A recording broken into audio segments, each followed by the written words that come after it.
Donc ici, en fait, on a représenté l'axe des abscisses. Donc c'est-à-dire, c'est l'axe qui part de moins l'infini et qui va jusqu'à plus l'infini, ici, en allant vers la droite. Donc sur cet axe, en fait, je peux représenter tous les nombres réels. 0, 1, 2, 3, 4, 5, 6, 7, 8, 9, etc. Là, j'ai les entiers naturels.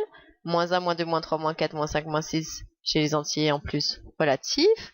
Là, si je partage 0, 5, tous les chiffres à virgule qui se terminent, j'ai les décimaux. Je peux également rajouter les fractions. Alors là, c'est de l'approximation, mais on va pouvoir placer tous les nombres. Pi, on prendrait 3, 14. Enfin, sur cet axe, j'ai vraiment la représentation de tous les nombres réels. Si je veux maintenant ajouter mon nouveau nombre, on a dit que ce nouveau nombre, il va s'appeler i. Eh bien, ce qu'on va faire, c'est qu'on va ajouter un axe qui va être vertical pour créer un nouveau repère. C'est-à-dire que maintenant, sur cet axe qui va être vertical ici, ça va être un axe où on va graduer avec les i.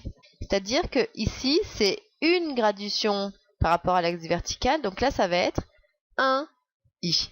Ici, c'est deux graduations verticales. Donc en fait, ce serait la représentation de 2 i. Ici également, c'est 3 graduations verticales. Donc ce serait 3i, etc., etc. Et puis en descendant, comme c'est moins une graduation, là, on représenterait moins 1i. Ici, on représenterait moins 2i, moins 3i, moins 4i, etc., etc. Et donc, après, on va associer un nombre réel sur l'axe horizontal avec un i sur l'axe vertical. Donc, i, en fait, c'est des nombres qu'on va appeler imaginaires.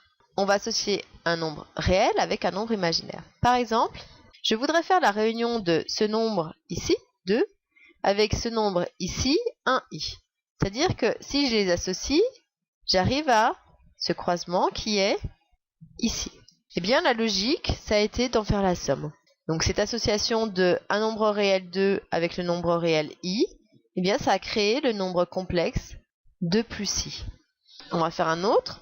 Si j'associe le nombre réel moins 4 avec le nombre imaginaire moins 3i, donc je suis à cette intersection ici, nous aurons créé le nombre complexe moins 4 moins 3i.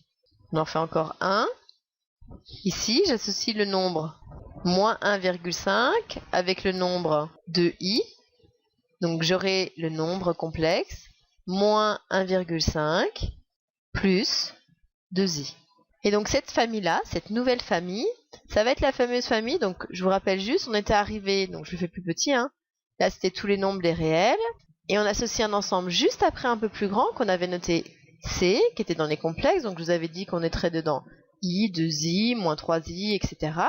Donc tous les multiples de i. Et puis en fait, il y a aussi toutes ces associations de nombres. C'est-à-dire que 2 plus i, c'est un nombre complexe. Moins 4, moins 3i, c'est un nombre complexe également. Donc on va étudier maintenant cette nouvelle famille, cette fameuse famille des nombres complexes.